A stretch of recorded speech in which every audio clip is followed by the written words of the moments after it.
Hello, this is Dylan Miller on Daily Dose of Dylan. Wherever you are listening, Google Podcasts, iHeartRadio, Spotify, even if you're listening on Spreaker, hello to you.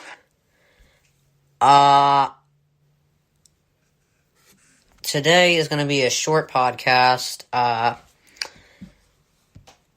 Can't really explain why. I just didn't jot down that many ideas here, but that's all good. Yesterday's podcast was pretty long, so so I just saw this. Dodgers, they made a 3-year. So they obviously signed Bauer to a 3-year contract because that makes the MLB more balanced. But I don't know if I talked about this because honestly, I really got into football, and I'm also, talking about, but I gotta get more into basketball and baseball, because that's supposed to be my topics. I'm supposed to be doing MLB, NFL, NBA. Those are my 3 topics. So today, I still have some football stuff. You can really talk about football all year, because, there's the off, because you got the entire season, then you have the aftermath of the Super Bowl, which a lot of people obviously do, then you got the off season and all the signings, then you got, training camps, and then you got the season before you know it, so, but I am gonna be more centered around NBA and MLB. And yesterday, I included music for the entire podcast. And I listened to it yesterday, and I think that was a little intense. So, I'm just gonna include music at times here. Probably not even today. I might not even include music today, because it's so short, But, alright, so, my first topic, considering how elaborate that intro was. But, so Lebron yesterday scored 35 as the Lakers barely got past the Thunder. So, I know they didn't have Anthony Davis, but, I think the Thunder, I know they're a 14 seed, but I think they're a better team than people think. First of all, I do think them almost beating the Lakers isn't about the Lakers playing bad. I think it's also about the Thunder playing good. I think it's equal both ways. But, what you really have to think about here is,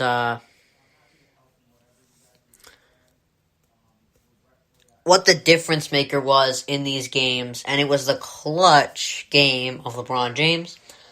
I know some people criticize him for not having that clutch ability that Jordan had. He may not be as good at it as Jordan was.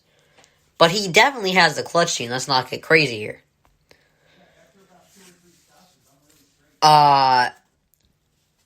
He came in clutch in two nights in a row. Again, not against a very good team, but when you look at it, LeBron is not underperforming in these last couple of games. He scored 20. Yesterday he had 25, 6, and 7. The other night he had what is it? Yeah, the other night he had 28, 14, and 12. So it's not him. It's his. You need teammates to win. It's become apparent on many occasions. Michael Jordan ain't an exception. Brady, as phenomenal as he is, best receiving core in the league. Evans, Godwin, AB. And Gronk even showed up at times too. I think he has a top 7 O-line.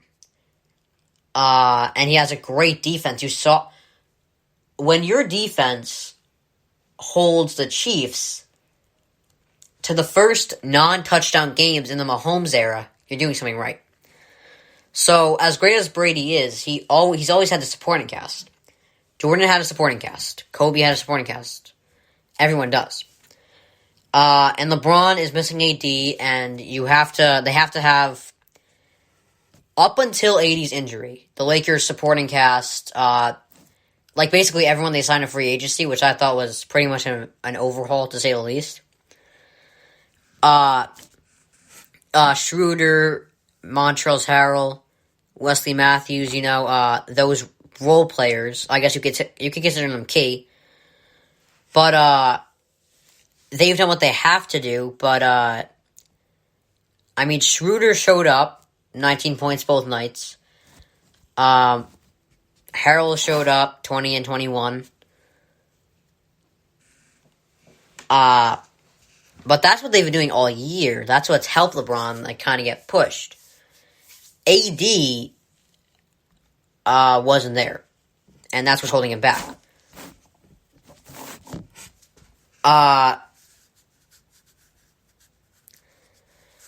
And now I know people say "Oh, LeBron needs a super team to win." Oh, it's so terrible. Back in Jordan's days, no one was joining forces. They weren't joining forces, but there were very good draft. This is the free agency era for every sport almost. Even the NFL as well. This is the free agency era of the NBA, NFL, MLB. Even the MLB, yeah. In Jordan's era, it was more of a drafting thing. It was a priority to draft well. You didn't have a free agency to lay back on. And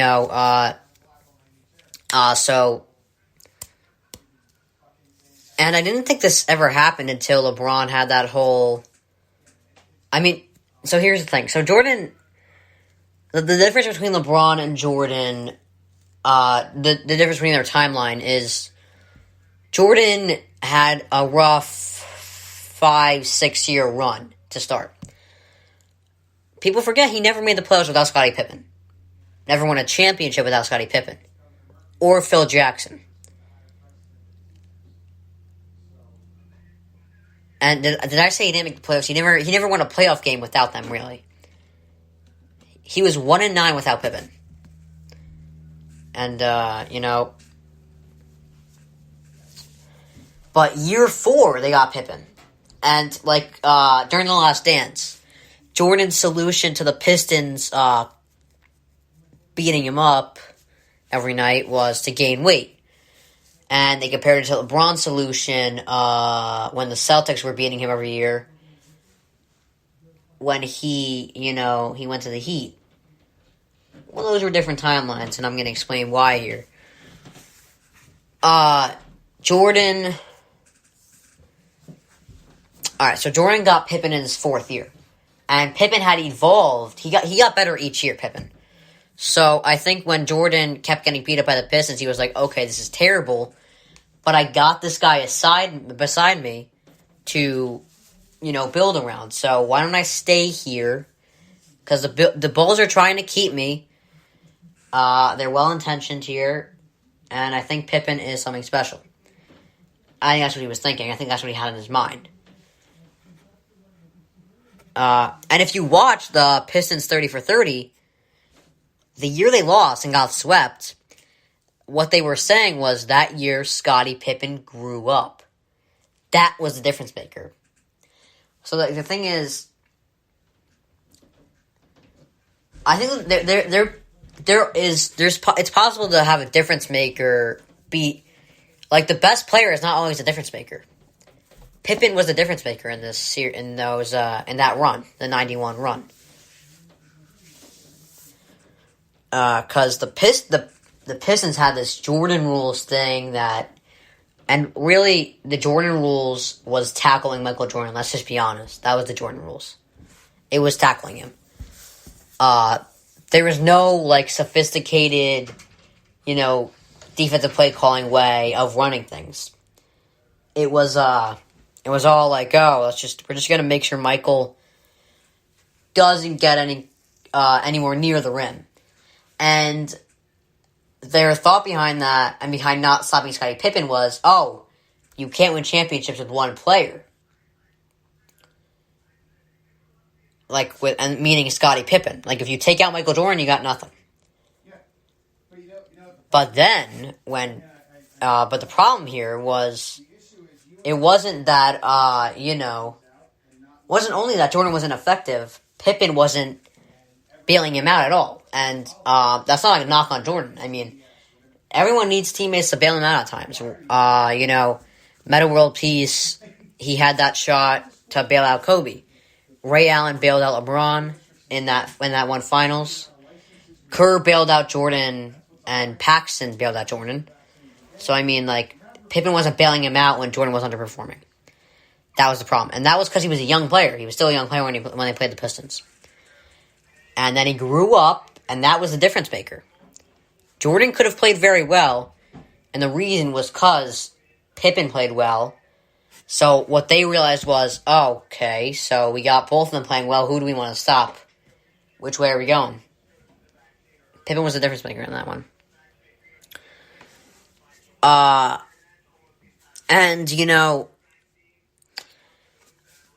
So Brady had this help. LeBron has had this help. And any GOAT, per se, has had some sort of help. The Bucks, they showed... This is what I think the Lakers situation is kind of like. Obviously, the Lakers are a dominant team still. They're 20-6. They're second in the West. But we're seeing some flashes of them maybe not doing well against top teams, The Bucks early in the year, they showed flashes, but they weren't really playing anyone good. They beat one good team before the bye week, and that was the Packers. But they exploded after the bye week. They didn't lose a game afterwards. And Brady has great qualities with his great arm, but his best quality is leadership. LeBron has some great qualities, and this is my main point of this whole thing, because I feel like sometimes people read too much into like everything an analyst says. Just focus on their main point. Like, what's their main point of the whole thing? So my main point here is LeBron, with all the qualities he has, he can rebound, he can pass. He's third all time in scoring. His 3-point shot is evolving. He's playing great defense, no matter what people say. He can basically do everything. He has phenomenal qualities. And even though people had rumors of his leadership not being that good, he's doing something right because his teammates love him. I haven't heard a peep about him being a bad person at all. Or a bad leader. So he's a great leader. But his best obviously, this is just my opinion. I don't think any of that would happen. I don't think he would have it. I don't think the young guys or even the experienced guys would respect LeBron the way they do if he was less durable. So I think his best quality is his durability. He's had one major injury. And he still played. And he didn't even... I don't know. He's had one major injury his entire career. In 18 years. And let's look at what happened when LeBron joined teams. When the Heat got LeBron, they load managed Dwayne Wade when LeBron went there for him to get more minutes. When they lost Kyrie and had no one, LeBron played 82 regular season games and an additional 18 more playoff games. That's 100 games straight that he didn't miss. And he made the finals. So when LeBron saw that the Cavs need him, when he saw that the Cavs needed him the most, because Kyrie's gone, there's no one to bail on, no one to bail him out, he plays a full season. Now in his 18th year, the Lakers are more lenient on this Davis injury, on AD's injury, is because of LeBron's durability. They're like, okay, Davis is injured, but, we could just give more minutes to LeBron. I mean, he's 36, but he's a great player.